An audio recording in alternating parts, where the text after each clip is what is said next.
Mr. President, distinguished delegates, I am Sayyid Abbas Araqchi, Foreign Minister of Iran, a peace-loving nation inheriting one of the most ancient civilizations that has made significant contributions to human civilization, culture, and ethics. Now, this nation of nearly 100 million population is subject to an outrageous act of aggression by a regime that has been committing a horrible genocide in Palestine for the past 2 years, and that is occupying the lands of neighboring countries. Ladies and gentlemen, I stand before this august body to remind you of the legal and ethical responsibility each and every state member and observer of the Human Rights Council has to stand up against this grave injustice. Israel has launched an unprovoked aggression on Iran in a stark violation of Article 2, Paragraph 4 of the Charter, and in bold defiance of all the principles and rules that this Council stands for.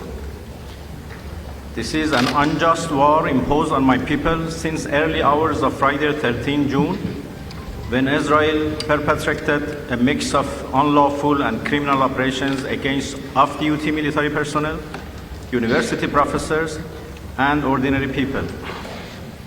Hundreds of my fellow Iranians have been killed and injured following Israel's surprise armed attacks and terrorist operations on residential areas, public infrastructures, hospitals, health centers, and of course, the Foreign Ministry.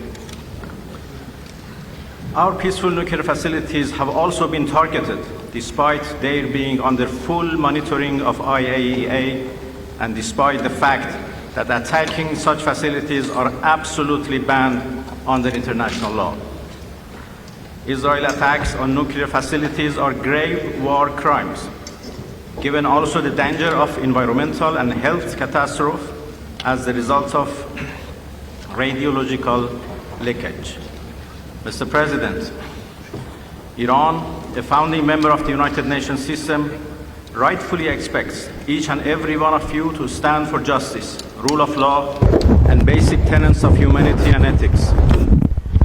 Iran is under a merciless act of aggression. This is crystal clear fact, must not be allowed to be twisted upside down by Israel and its backers. Israel aggression on Iran cannot and must not be justified by any legal or moral standards. Any justification for this unjust and criminal war would be tantamount to complicity. Iran is defending itself against the barbaric aggression. We are entitled, tasked, and determined to defend our territorial integrity, national sovereignty, and security with all force. This is our inherent right, as also clearly recognized under Article 51 of Charter.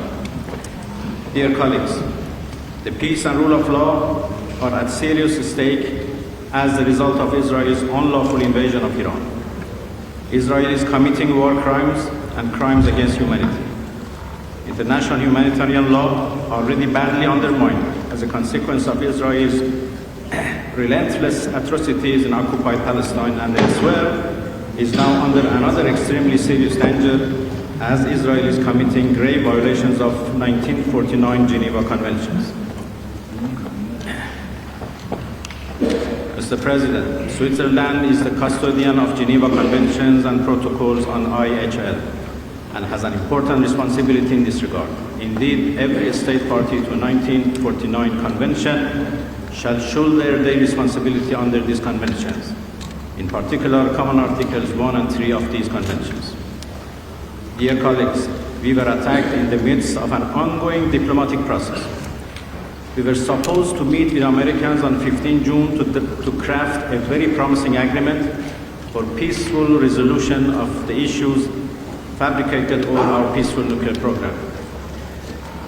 It was a betrayal of diplomacy and an unprecedented blow to the foundation of international law and UN system. Let me be clear. If there is any use of costly systems and mechanisms we have created for the past 80 decades to preserve human rights and dignity, now is the time to do it. We need action now. Otherwise, the whole UN-based international law system would corrode badly. This is a historic moment for human civilization when a civilized nation has come under an unjust war of aggression.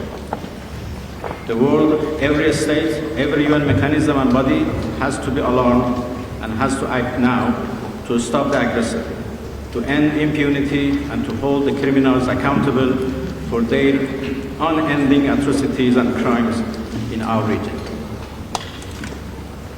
This is a call from someone who has allocated his whole life to dialogue and diplomacy, but who also is a veteran of an imposed war by Saddam regime and knows how to defend his beloved motherland.